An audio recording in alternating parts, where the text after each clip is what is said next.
estamos cumpliendo 13 años de nuestro programa de Perspectiva.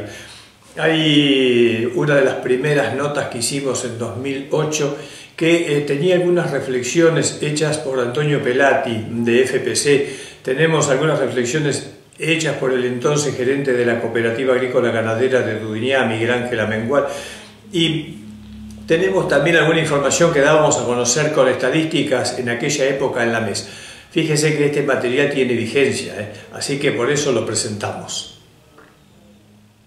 Iniciamos Perspectivas en Imágenes, como es habitual los jueves ya de 13:30 a 14:30. Vamos a compartir esta mesa que, como siempre, degustamos fiambres de Carnicería y Chacinado Fautino de Alberto Fautino. Gracias a la familia él vamos a participar con dos ingenieros en la oportunidad, Héctor Carta, de la extensión INTA 9 de julio, de la agencia de extensión, y con otro empresario de 9 de julio, en este caso con Antonio Enrique Pelati, que es uno de los accionistas de la empresa FPC Argentina Sociedad Anónima, que es de los laboratorios de inoculantes que está en la calle Entre Ríos, de 9 de julio, y que bueno, queremos compartir, decíamos, esta mesa con ellos hoy. Como siempre, Estancia Mendoza es el vino que nos acompaña en la ocasión, un vino que, como ya dije, es tradicional y es parte de la empresa Fecovicta, cooperativa limitada con asiento en la ciudad de Junín, y con la central en Mendoza, a su vez, otra de las grandes distribuidoras en Rosario, en la provincia de Santa Fe. Estamos aquí compartiendo, como les decía, Perspectivas en Imágenes, y ya los presento, los nombré. Héctor Carta, ¿qué tal? ¿Cómo tal? ¿Cómo andás, Héctor? Muy bien. Bueno, el ingeniero también, Antonio, más conocido como Toti Pelati, ¿qué tal? Bueno, todo muy bien, Héctor. Bueno, va a ser informal, como siempre, esta charla, entre compartir la mesa y conocer algunos aspectos. ¿Dónde naciste, Héctor? En Buenos Aires, en la capital. Ah, sos porteño, ¿eh? Sí. Bueno, ¿y dónde estudiaste? ¿En la UBA? En la UBA, en la Facultad de Agronomía de la UBA. Y después hice un posgrado en extensión en Santa Fe, en Rafaela. Ah, ¿en qué año te recibiste? En el 81, 1981. ¿Ingresaste inmediatamente al INTA o antes estuviste en algún otro lugar? No, yo después de recibido hice el servicio militar, justamente en la época de las Malvinas me tocó. Sos un excombatiente de alguna forma. No, por suerte tuve tuve la suerte de no ir a Malvinas. Y después después que salí de Malvinas entré al INTA directamente porque yo me había presentado a un concurso de becas que había salido en fines del 82. Y bueno, gané y me destinaron al sur. Así que yo salí del servicio militar el 31 de mayo del 83 y el 6 de junio estaba en Bariloche. Bueno, realmente. ¿Y acá en el INTA 9 de julio? Del año 93 estoy. Del 9 de julio al 93. Mañana va a ser 15 años. Bueno, está bien. Toti Pelati, ¿vos naciste el 9 de julio? Sí, yo soy local, nací el 9 de julio, ¿puedo decir el año? En el 47.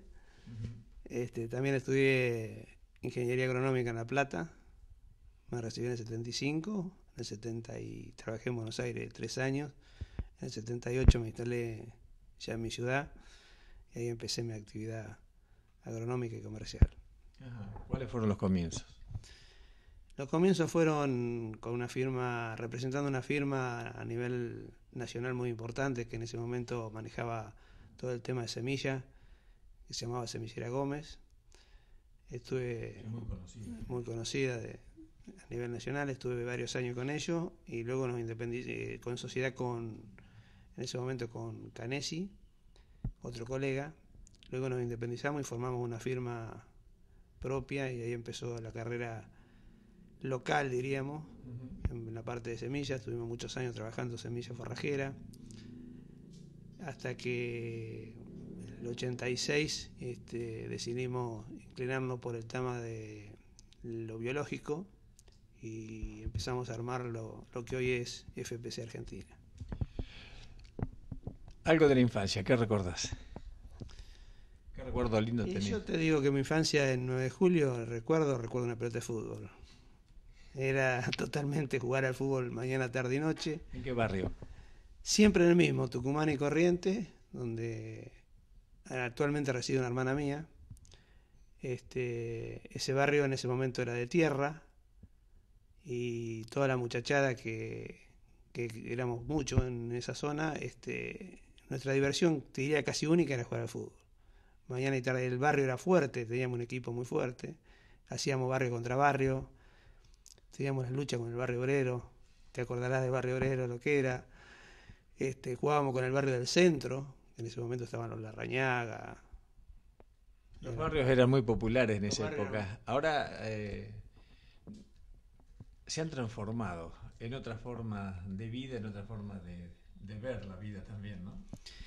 Y sí, la vida cambia, los gustos cambian. Yo veo que los chicos hoy juegan poco a la pelota. Nosotros cuando teníamos ratito jugábamos a la pelota. Hoy veo que...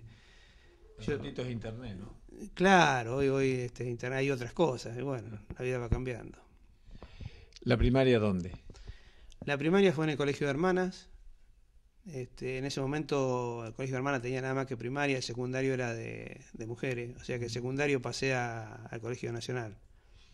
Hice el secundario Nacional de Comercio, a la tarde.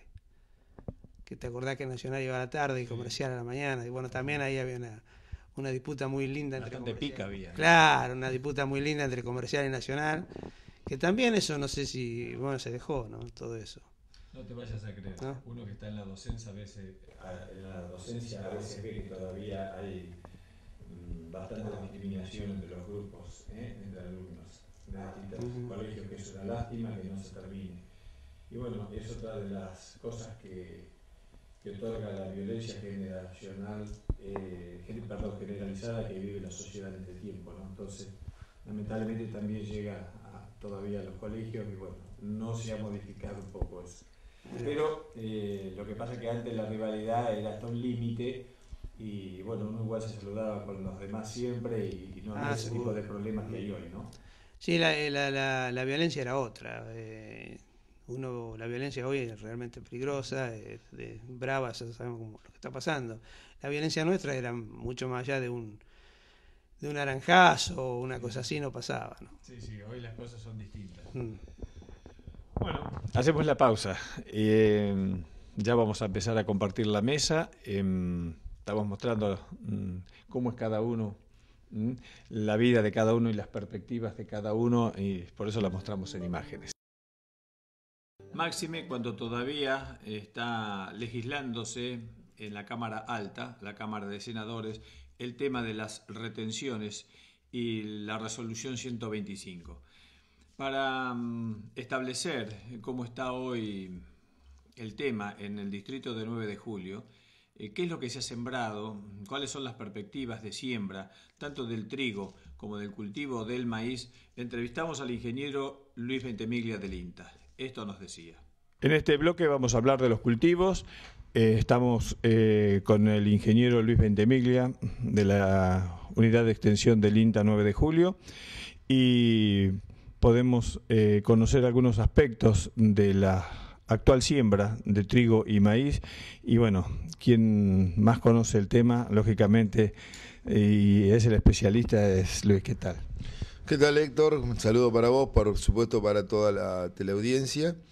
Y bueno, respecto al cultivo de trigo, bueno, esta es una campaña, yo diría, bastante atípica, ¿no? En primer lugar, por las situaciones que se vivieron y que se siguen viviendo, podríamos decir, pero fundamentalmente durante gran parte de este año, y sobre todo, digamos, lo que pudo afectar, y de hecho afectó la siembra de las variedades de ciclo intermedio largo, que en nuestra zona se comienzan a sembrar allá por fin de mayo y durante todo junio. Y prácticamente durante esos 2 meses la siembra en nuestro partido estuvo, yo diría que prácticamente parada. Es decir, es muy poco los lotes que se sembraron con variedades de ciclo intermedio largo. Posteriormente, cuando ya las medidas se levantan, comienza a reactivarse un poco la siembra de trigo en este mes de julio, pero digamos de una manera, yo diría comparado con otros años, un tanto más, más lenta, más fría.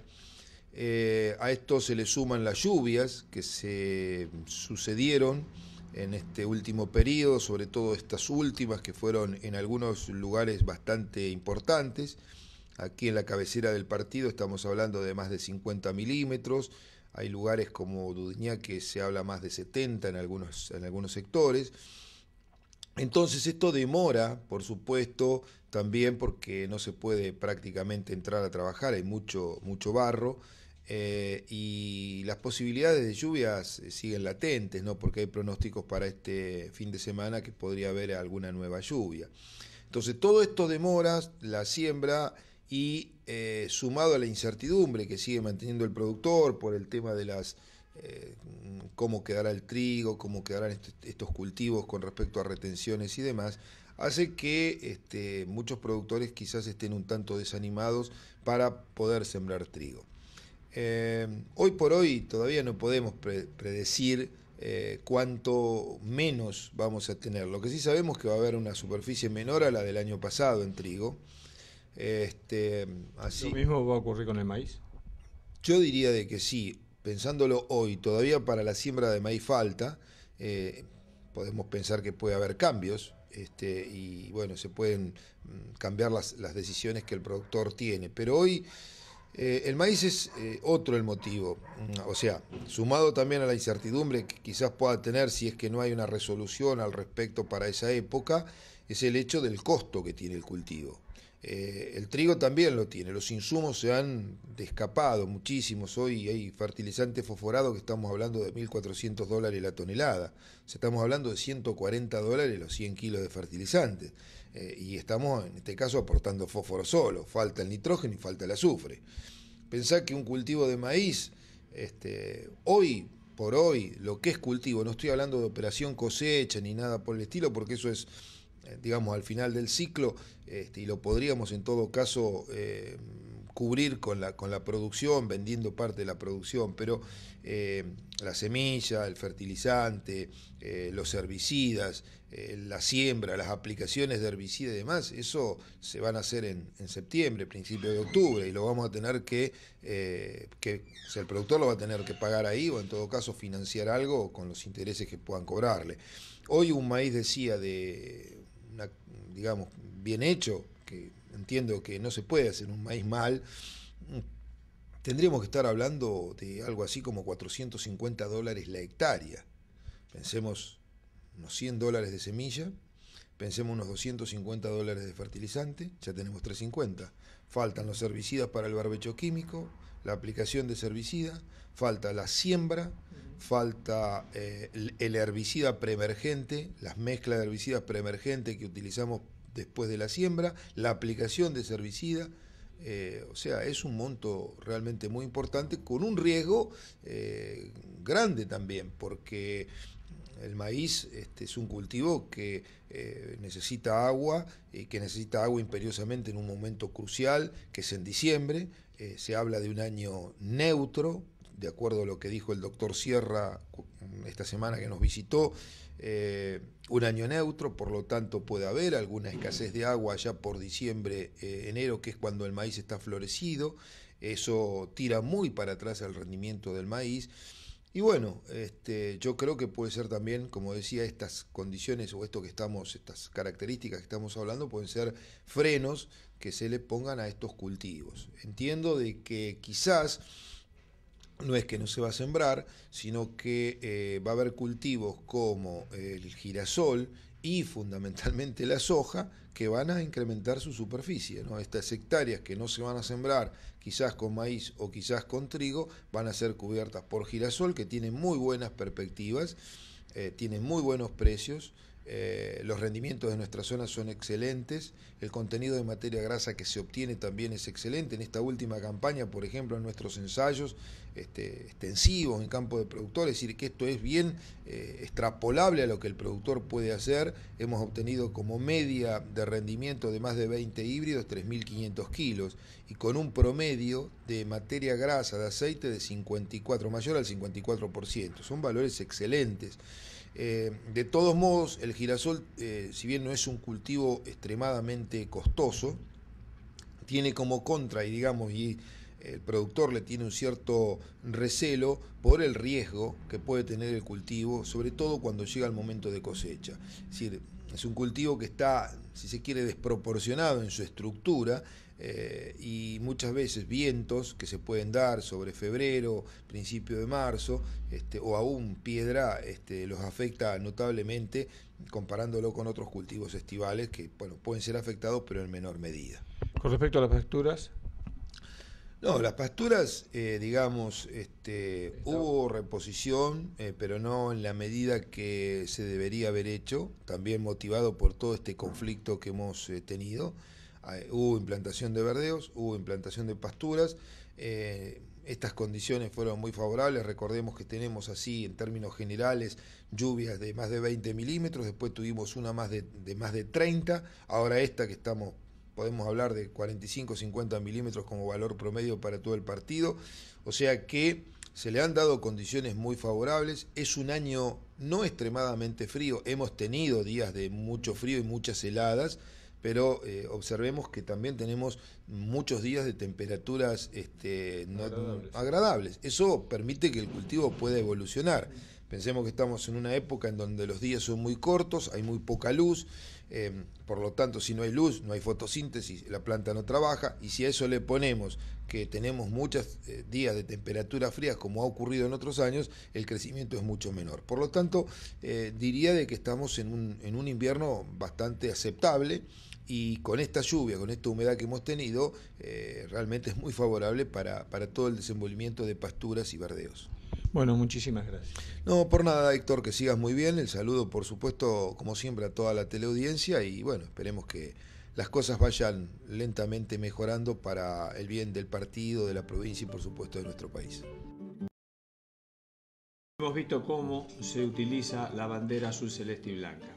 Que sepan los que la utilizan que hay un nuevo decreto que permite que el azul, celeste y blanca no solamente sea con el sol bandera oficial, sino que se pueda utilizar también como bandera habitual.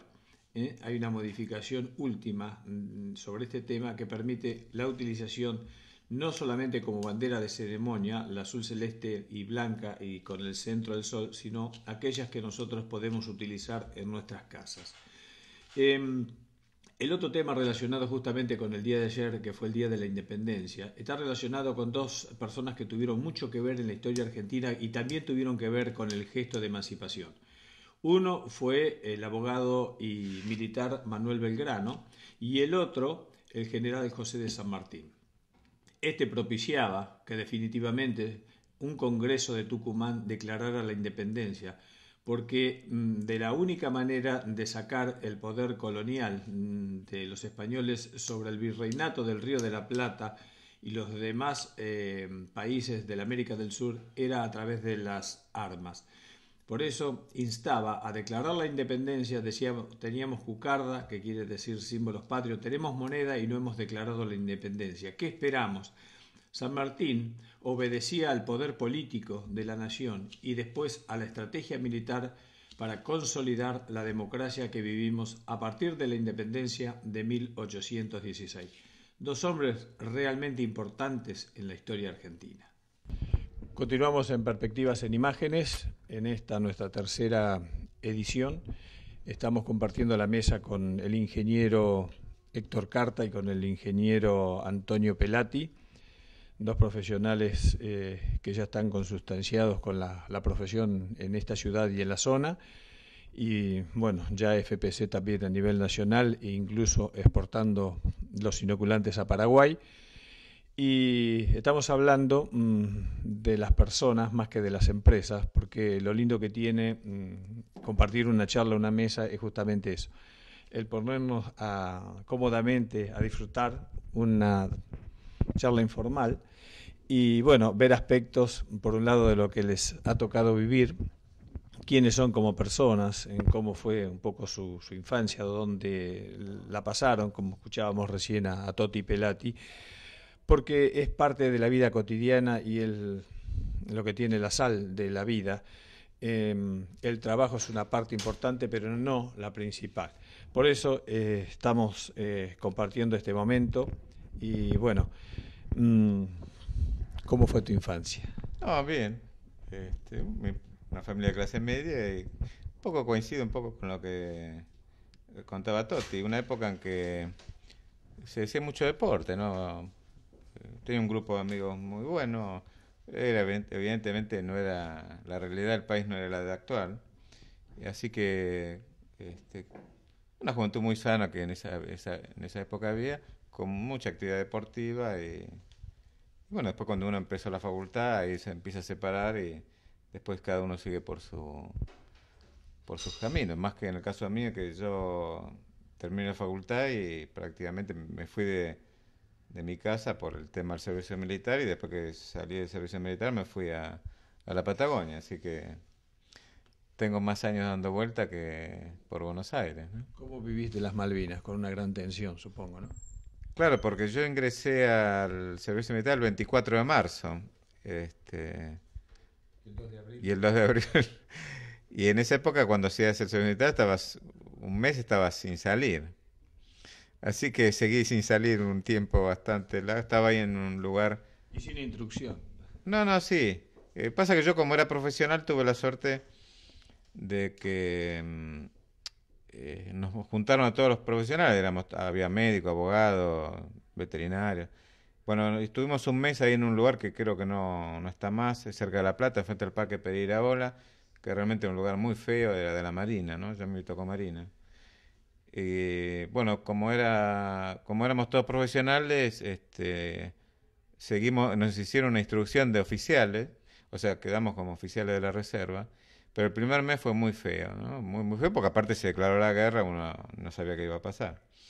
Después, al cabo de un mes, eso fue a mediados de abril, nos llevaron a la escuela naval y ahí hicimos durante 2 meses una capacitación y en junio, ya cuando había terminado la guerra, a cada uno lo destinaron a distintas bases, ¿no? A mí me tocó en Azul, que la Marina tiene un arsenal, un lugar muy lindo, muy, muy lindo. Era prácticamente como si yo estuviera en un country actual, ¿no? De los que hay, porque era un lugar hermoso, ¿no? Con sierra y que justo en ese lugar había estado presa la expresidenta Isabelita, ¿no? Así que tuve el lugar de conocer dónde estuvo. Y bueno, me casé estando en la servicio militar y después que terminé me fui para... El INTA me destinó a la Patagonia y el lugar de encuentro en ese momento era Bariloche, porque después de Bariloche, en ese momento Bariloche era la experimental cabecera de toda la Patagonia. Y de ahí había una capacitación y nos destinaban desde Bariloche hasta Río Gallegos, que era el área de influencia que tenía en esa época esa experimental. Y yo estuve 6 meses prácticamente ahí y me destinaron después a Trelew. ¿Cómo está compuesto el grupo familiar? Son, bueno, mi señora y dos chicos que son los dos trelewenses, ¿no? Ah, nacieron allí. Sí, uno tiene 23 y otro tiene 21. ¿Están estudiando? En Buenos Aires, los dos. ¿La misma carrera que el padre? No. No, por suerte no. Uno para contador y el otro para licenciado en marketing. No, nada. Bueno, habíamos dejado la etapa profesional en el 75, después Buenos Aires, después la etapa primera de las semillas en Semillera Gómez y ahora la etapa de los inoculantes. Todo un tema, ¿no? Todo un tema, todo un tema. Un tema de vida, porque uno cuando elige una carrera la elige porque tiene vocación. Y desde la biología o lo biológico es una cosa, en la agronomía hoy es una cosa que está a la orden del día, pero en esa época era una cosa incipiente que no no teníamos ni siquiera en la facultad una carrera destinada así específicamente a eso. O sea que cuando nosotros nos inclinamos con esto era un poco era por vocación y por intuición de que la biología tenía que tomar predicamentos dentro de la misma agronomía. Bueno, por suerte se dio así, pero los comienzos no fueron nada fáciles. No nos olvidemos que en ese momento la soja no existía. 9 de julio recién empezaba con sus primeros lotes, con los muchachos del Inter empezamos a hacer patria con la soja acá. Así que era todo un desafío, que bueno, que hoy gracias a Dios estamos recogiendo los frutos de ese desafío y de haber tomado ese camino, ¿no? ¿Cómo está el grupo familiar compuesto? Bueno, tengo mi señora que es ensenadense. Mi carrera en La Plata culminó con la traída de mi señora. Ella es médica, ¿verdad? Ella es médica, sí. Tuvimos 3 hermosos hijos.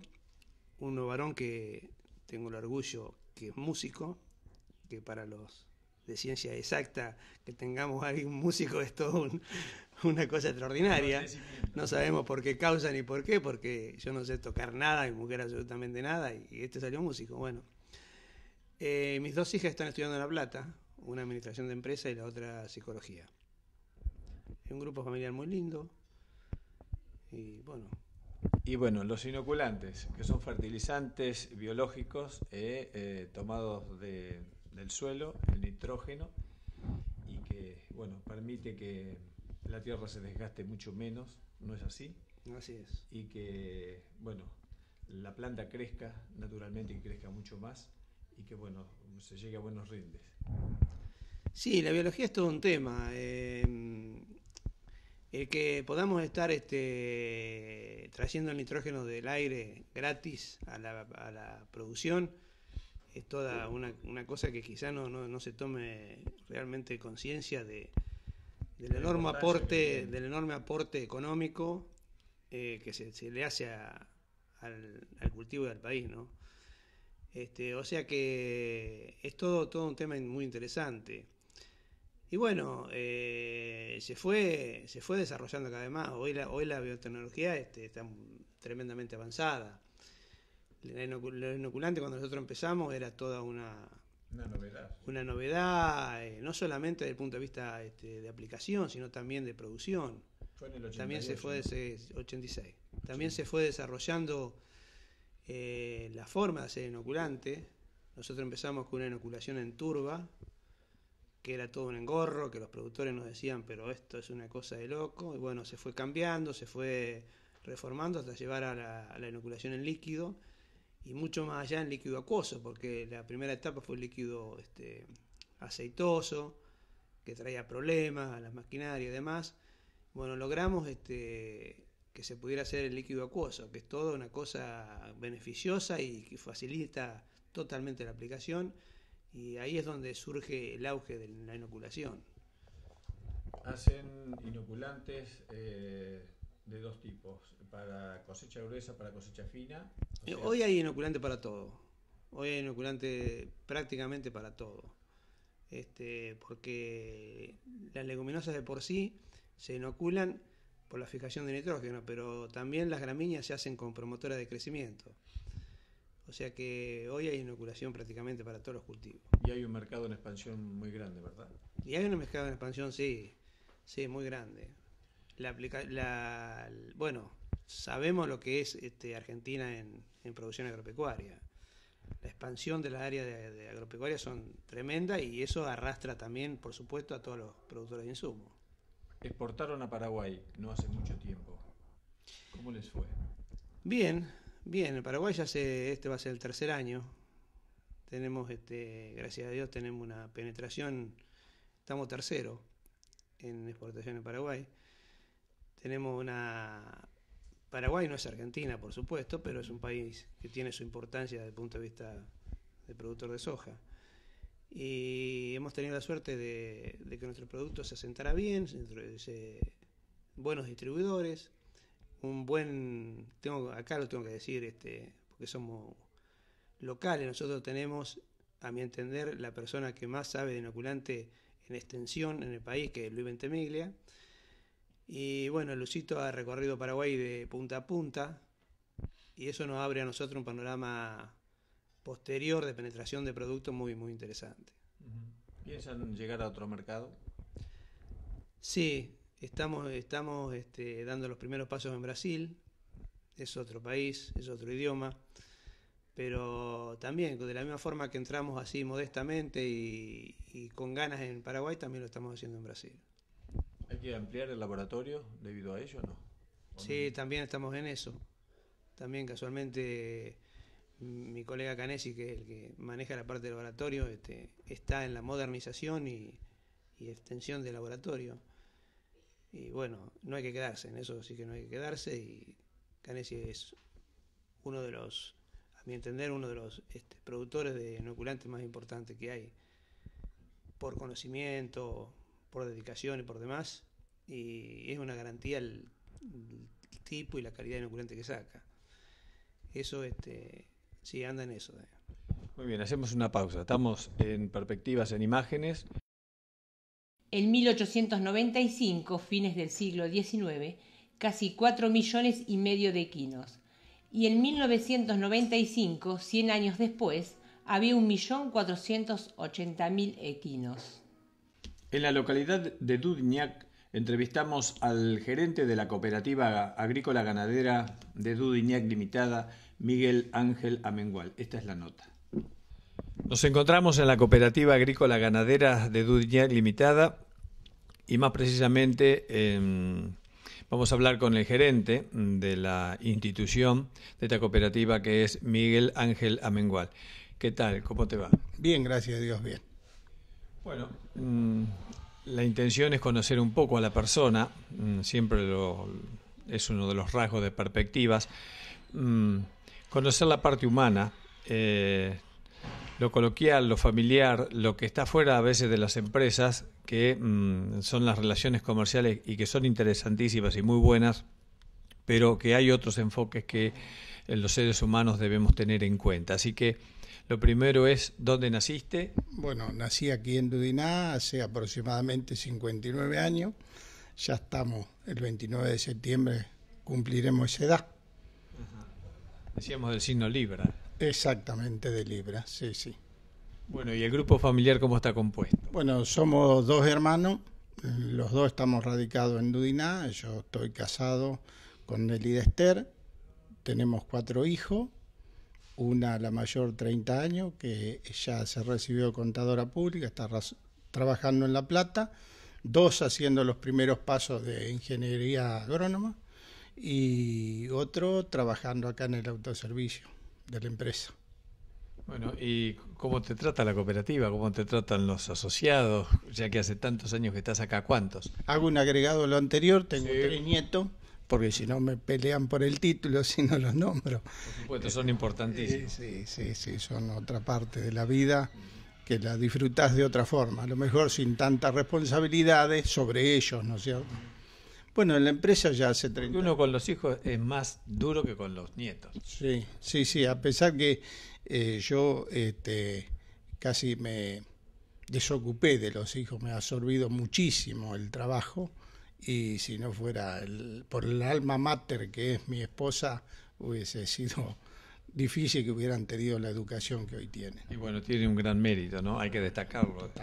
Y bueno, es lindo cuando el marido elogia a la esposa de esta forma, porque bueno, es reconocerle que detrás del hombre está la mujer, que también está batallando continuamente y está llevando adelante no solo la casa, sino los logros del marido, ¿no? Y sí, máxime que es como si nos hubiéramos crecido juntos, porque tenía 15 años ella y 18 yo cuando nos hicimos de novio, y fue primer novia, primer único matrimonio, y gracias a Dios Bueno, todo bien. es para Gracias a Dios todo bien.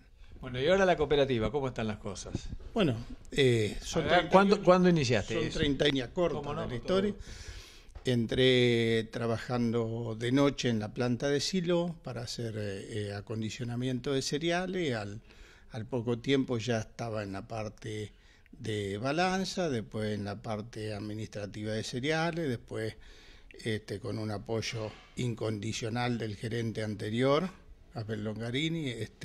Estuve como 10 años de subgerente y ya van para 20 años, van para 21 años que estoy de gerente. Así que cada rincón de la cooperativa es recontra conocido, las formas de trabajo, todas las situaciones que se dan, toda la problemática que tiene, y bueno, es interesante, ¿no? Sí, vos la empresa la conocés, ¿no es cierto? No obstante, en un país como el nuestro, con tantos altibajos que tiene el sector, a veces reconocido, otras veces maldecido, ¿no es cierto? Tanto contraste, ¿no? Sí, te lleva a estar en algunas épocas mejor que en otras, ¿no es cierto?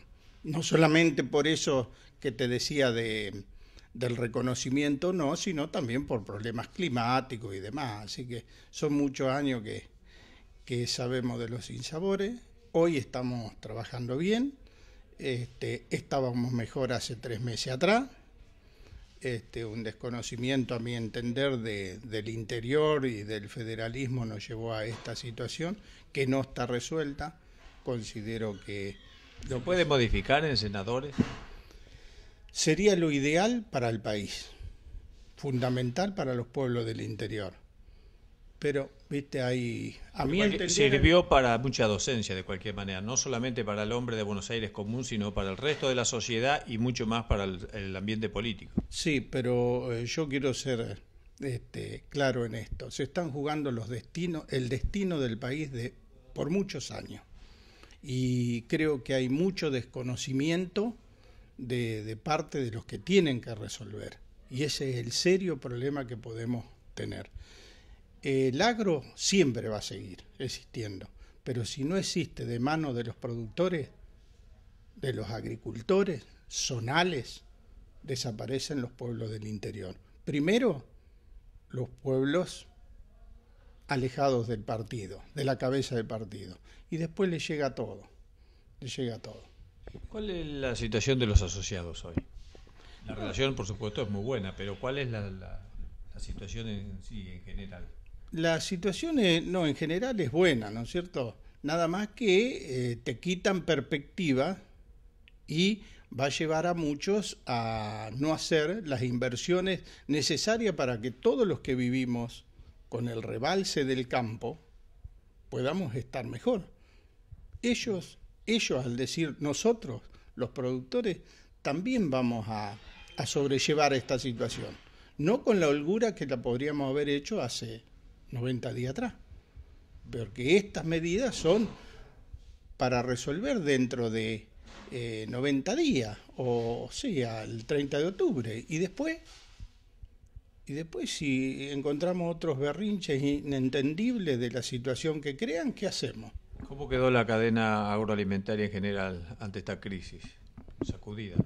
Sí, si lo decimos nacional, sí, nacional sí, porque faltaron innumerables de productos, no todo por culpa del productor agropecuario, porque a la vista está que el productor agropecuario no hacía entrega de mercadería en los puertos y los vapores salían cargados. Era mentira eso de que el productor vendía, no, estaban los puertos llenos. Quiere decir que molienda, exportación, y pellets y demás derivados seguían trabajando, pero no se le volcaba al mercado interno y eso creaba desabastecimiento. Sí, por eso se habló del crecimiento de la exportación aún en esta crisis, quiere decirse que realmente estaba guardado. Claro, es así, lo tenían guardado, pero fue mal, ¿cómo se puede decir?, inspeccionado, porque si no querían que faltara producto, se tendrían que haber volcado al mercado interno y todo eso hubiera permitido que no subiesen los precios como han subido. Cuando ocurre eso, yo siempre digo, suben por ascensor y bajan por escalera. Hoy, la soja, vale lo mismo que cuando se inició el conflicto. Y la están pagando en Chicago, y la están pagando 30 pesos menos. ¿Por qué? ¿Por qué? Ese es el problema. Pero en general bien, porque nos agarra con una buena cosecha, ¿no es cierto? Toda la zona valores que a pesar de este castigo que le han hecho, comparados con lo que valía cuando se sembró, son rentables. Lo que no son, que no permiten, es que con esa renta puedas volver a sembrar la misma cantidad de área que tenías sembrada. Y a ninguno nos gusta comprar algo, tener la utilidad, y después con esa utilidad y el algo que vendiste no te alcance para reponerlo la mercadería. Eso es lo que le está ocurriendo al productor. Y lo peor, que no hay previsibilidad, y eso no te permite tener una cobertura en el futuro que es indispensable en el sector agrícola. ¿Cuántos empleados tiene la cooperativa? 40, directo. Así que es una fuente de trabajo muy importante para la localidad. Sí, porque tiene 40, además, esos son estables, porque tenemos una sucursal en Del Valle y otra en 9 de Julio, y tenemos todos los transitorios que muchos de ellos trabajan casi todo el año, pero no como empleados de comercio, sino por Guatre o demás.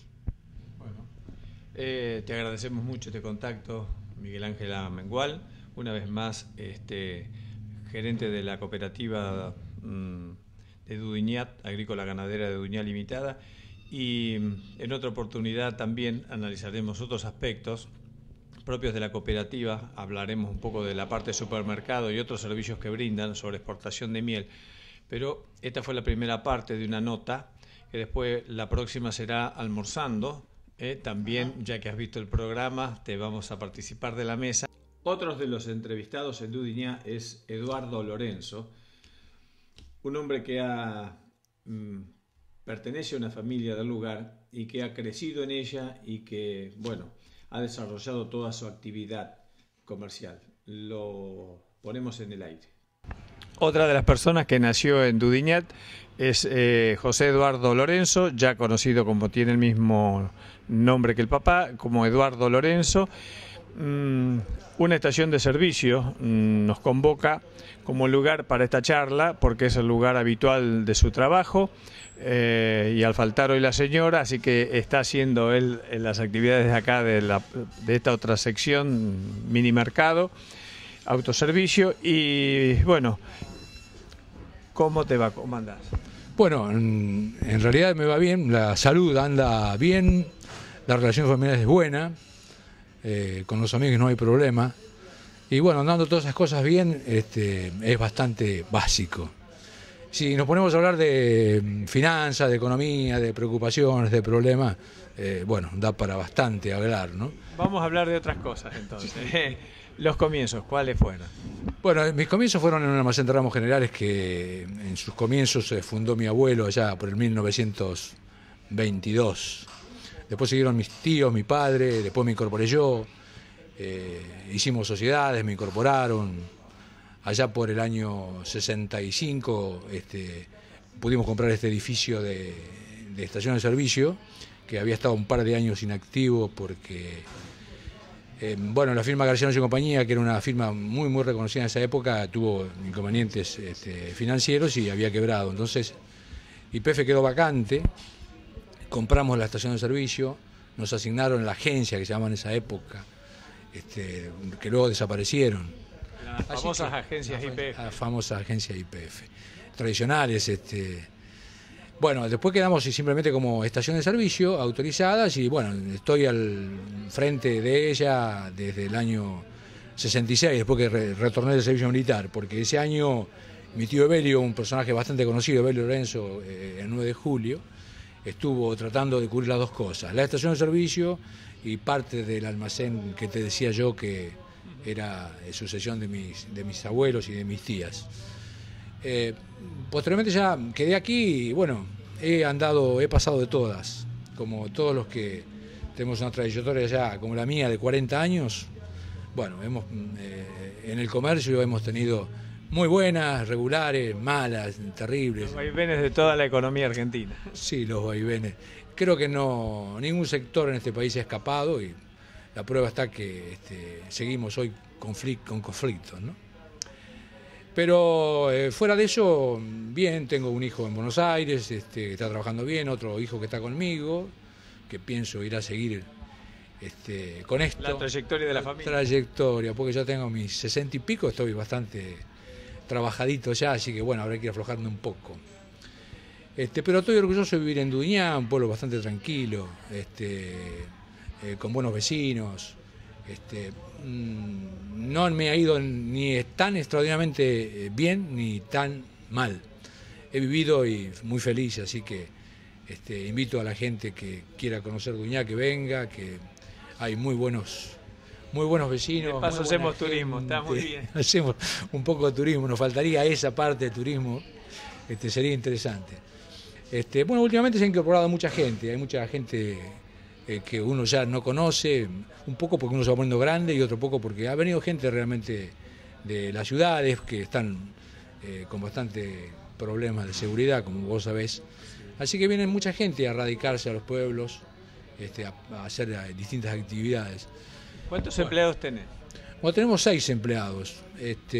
La mayoría de ellos muy, no viejos, sino muy antiguos, que no es lo mismo, ¿no? Por experiencia son antiguos, sí. No quiere decir que sean viejos. No, tengo empleados de 20 y pico de años, quiere decir que, bueno, ni ellos dan de ser tan malos, ni he sido tan malo yo, ¿no? Ninguna de las dos cosas, calculo.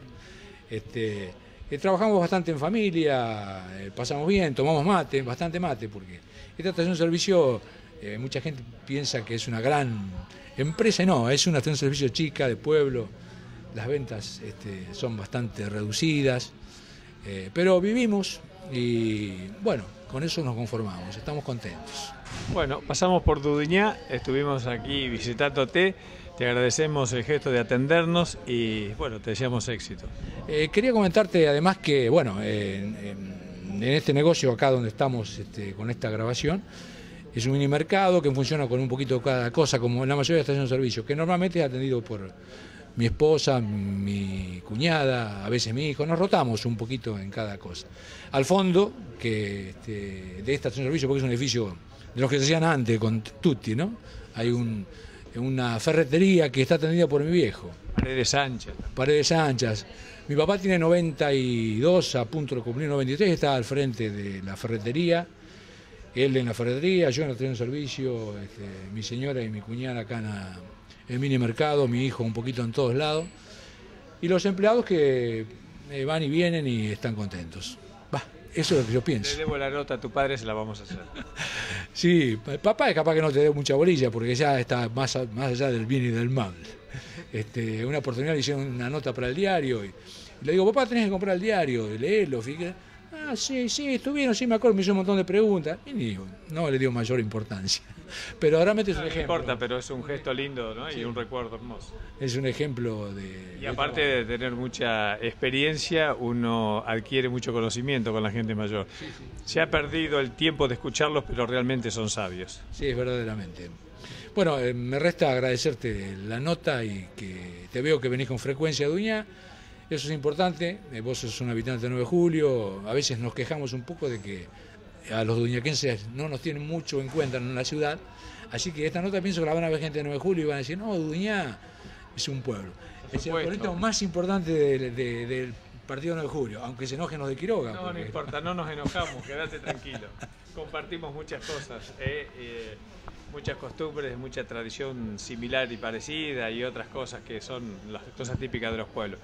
Y la idea entonces por eso es venir a Duñá, agradecerle a Eduardo Lorenzo, compartir con ellos este tramo de su vida, de su obra aquí en Duñá y de este momento que compartimos, como digo siempre, conociendo un poco más la gente del interior y el interior de la gente, mucho más allá de lo comercial, aquellos valores humanos que son tan importantes y que se han perdido en algunos casos y en otros se están perdiendo. Nosotros trataremos de rescatarlos siempre. La imagen presidencial está en 20 puntos a raíz del conflicto con el campo. En 6 meses, la imagen de Cristina Fernández bajó 36 puntos. Seguimos en la mesa. Ingeniero Héctor Carta, ¿qué protagonismo tiene que tener la ganadería en el país? Las estadísticas a veces no se condicen con la realidad y a veces no hemos tenido políticas de Estado serias con continuidad en la materia y ha hecho que haya decrecido, como en el partido nuestro, la ganadería, que como a veces las estadísticas sirven y decimos que en el 68 había 440.000 vacunos, hoy estamos en 340 y pico mil y llegamos a estar hace 2 años atrás, en 2006 o 18 meses atrás, con la vacunación antiaftosa teniendo 357.000 y ha bajado en 72.000 animales. Qué cosa rara esto, ¿no? Convengamos que no hemos tenido política agropecuaria hace rato, ¿no? Ahora, todo este conflicto agropecuario parece que despertó el interés en que tiene que haber una política macro para el sector. Obviamente que la agricultura es muy distinta en todo sentido a la ganadería, desde el punto de vista biológico. Comencemos por ahí, la ganadería es un proceso mucho más largo. Vos pensás que desde que se gesta el ternero hasta que se llega a la góndola es mucho tiempo, el grano son 6 meses o menos. Biológicamente la eficiencia de uso de la energía, que es lo que produce todo, ¿no? La energía solar, es totalmente distinta. La agricultura es un proceso biológico muy eficiente, la ganadería no. Pero lamentablemente, nunca hubo, o sea, yo desde que ando en el tema creo que nunca hubo una política explícita para la ganadería, ni para la ganadería ni para el sector. Se cree que con solo tener un cambio favorable vamos a solucionar todos los problemas, cuando no es así, ¿no? Y también creo que en esto los productores tienen que tomar conciencia, ¿no? Yo creo que la ganadería, a diferencia de la agricultura, tiene muchas tecnologías que no tienen costo, que técnicamente se las llama tecnología de proceso o tecnología de manejo. Por ejemplo, el pasto. El pasto es lo más barato que hoy es lo más barato para producir alimento para un animal.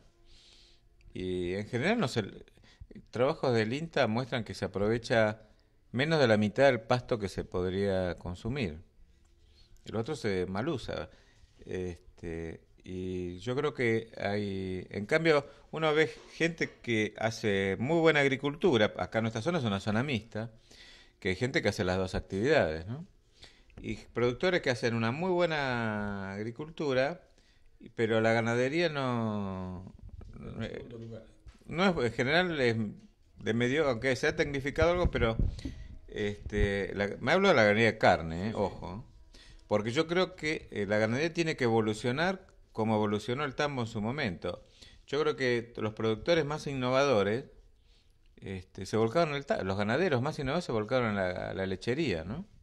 Cosa que en la ganadería creo que, además de la política agropecuaria, tiene que haber un componente de tecnificación que le falta y creo que el sendero es parecido al de la lechería, o sea, con manejo intensivo de las pasturas, Hoy en día eso hay gente que lo hace, pero creo que hay mucho camino por hacer.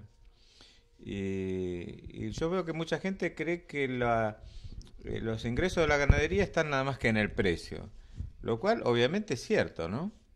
Pero el ingreso general de un establecimiento se compone de dos cosas, el ingreso bruto. El precio por la cantidad que producimos.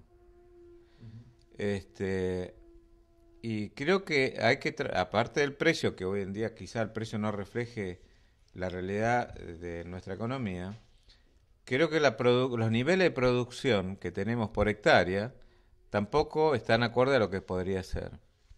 Lamentablemente hoy estamos hacia un fenómeno de agriculturización muy severo, donde la ganadería en nuestra zona y en gran parte se está volcando a las peores tierras, ¿no? Así que el futuro no lo veo muy claro. Creo que, a pesar de que las perspectivas para exportar a distintos mercados, porque tenemos posibilidad de exportar a distintos mercados, ¿no? Al mercado asiático con animales más pesados, con mucha grasa, al mercado europeo con mercados ya de carne de más calidad, que serían las razas británicas, o incluso a mercados americanos donde se puede usar las cruzas cebú. Entonces, falta la política agropecuaria, pero particularmente falta también muchos productores, que muchos han tecnificado, pero creo que hay un camino, una senda para recorrer en la tecnificación de la ganadería de carne, que creo que vale la pena recorrer. Pasa que, bueno, el contexto actual, convengamos que no es el más favorable, ¿no? Bueno, ha sido un gusto. Bueno. Vamos a seguir compartiendo la mesa, aunque nosotros dejemos las cámaras, pero conocimos a la persona y conocimos al profesional, y bueno, yo debo agradecerle este gesto de sentarnos y que la gente pueda conocer más en imágenes y en profundidad al hombre, a la persona, además del profesional, que es interesante, como decía, que en una mesa cotidiana esto se pueda dar, y a veces con el ajetreo de tantos cambios rápidos en el trabajo y en la sociedad no paramos. No se puede. Bueno, así que muchísimas gracias. No, gracias a ustedes por la posibilidad de que nos conozcan y que demos la opinión de la realidad, ¿no? Una realidad que hoy en día es muy volátil y bueno, y con un conflicto que todavía no hemos podido solucionar, ¿no? Y esperemos que se solucione. Exactamente, que se tome conciencia de la importancia del agro, ¿no? En los niveles dirigenciales, ¿no? Muy bien, muchas gracias. Bueno, Antonio, ¿el futuro de FPC? El futuro de FPC es un futuro, a mi entender, bueno. Está muy relacionado, indudablemente, a todo lo que decía el colega, a una política agropecuaria segura, estable, porque la incertidumbre, lógicamente, desde el punto de vista empresarial, es pésima, porque uno no puede manejar alternativas si no tiene un futuro a mediano plazo, por lo menos, seguro. Pero bueno, tenemos fe de que la dirigencia lo sabrá encaminar y que tengamos reglas de juego claras y con un futuro claro para poder seguir creciendo. Bueno, muchas gracias por acercarte también a la mesa, compartirla. En la próxima oportunidad que podamos dialogar acá en una mesa, vamos a tratar de que ustedes también dialoguen, porque como se conocen y conocen temas en comunes, por ahí hagan las preguntas o las respuestas que yo no tengo, y esto enriquece mucho más con el diálogo, incluso entre ustedes, la mesa. Así que desfilará mucha gente, si Dios quiere, en este programa. La idea es acercar a todas las personas que son obreros silenciosos de la comunidad y que la hacen grande trabajando, sean empleados, empresarios, personas únicas, profesionales, cualquiera sea la condición socioeconómica, pero que en realidad queremos poner en imágenes a todos los que hacen grande, como digo siempre, una ciudad, una comunidad, pero que a su vez esto trae como consecuencias el engrandecimiento de la provincia y de la nación. Así que en esta nueva oportunidad, si os quiere, vamos a seguir dialogando. Quizás hablemos también un poco más de los procesos de exportación, cómo se dan, y que son tan engorrosos y tan lentos. Vos tenés la experiencia, esto lo hemos hablado en otras ocasiones, no lo traje a la mesa, pero lo vamos a traer en su oportunidad. Decía, y que podamos seguir compartiendo una mesa y charlando temas, y ya con otras perspectivas y mucho más sonrientes de que las políticas de Estado empiezan a funcionar. Bueno, a mí me queda agradecerte por la invitación, felicitarte por la iniciativa. Creo que 9 de julio está necesitando este tipo de programas abiertos, donde podamos comunicar lo que localmente hacemos cada uno en su área. Y estoy de acuerdo con vos en que creo que el debate y la charla enriquece totalmente el programa.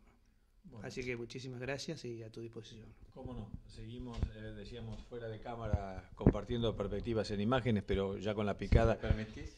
Sí, con todo gusto. No, yo quiero agradecer, bueno, vos sabés que el INTA siempre ha recibido el apoyo de muchas instituciones y empresas de acá de 9 de julio, y quiero destacar también el apoyo que tanto Toti como los colegas de la empresa nos han brindado ya desde hace muchos años, ¿no? Porque con ellos venimos en el desarrollo, como él mencionó, que Luis, que es uno de los técnicos que más conoce todo el tema de inoculante fijación biológica, siempre ellos nos han apoyado en nuestros trabajos de campo y también en las publicaciones, que son las publicaciones que llegan a mucha gente acá en 9 de julio y en otros lugares, y siempre Toti y sus colegas estuvieron apoyándonos en que se difundan las acciones del INTA 9 de julio, ¿no? Hace un mes presentábamos justamente, cuando estaba Luis acá en la mesa, me refiero al ingeniero Luis Ventemiglia, presentábamos el libro del INTA. Siempre ellos han colaborado con nosotros, así que siempre han permitido que nuestra labor se difunda, no solo en 9 de julio, porque son trabajos que se reparten en muchos otros lugares y es una forma también de conocer nuestra ciudad, ¿no? Bueno, gracias. Tenemos mucho material, muchas notas que vamos a ir intercalando en este almuerzo, en esta picada que nos preparó Carnicería y Chacinados Fautino, de Alberto Fautino, en San Martín y Gutiérrez de 9 de julio, también con Estancia Mendoza, este vino que tiene cuerpo, calidad, Buquet, ahora la mesa tal como está presentada en el día de hoy. Y nos despedimos hasta el próximo encuentro, los próximos 15 días, a volver a compartir el almuerzo. Hasta entonces.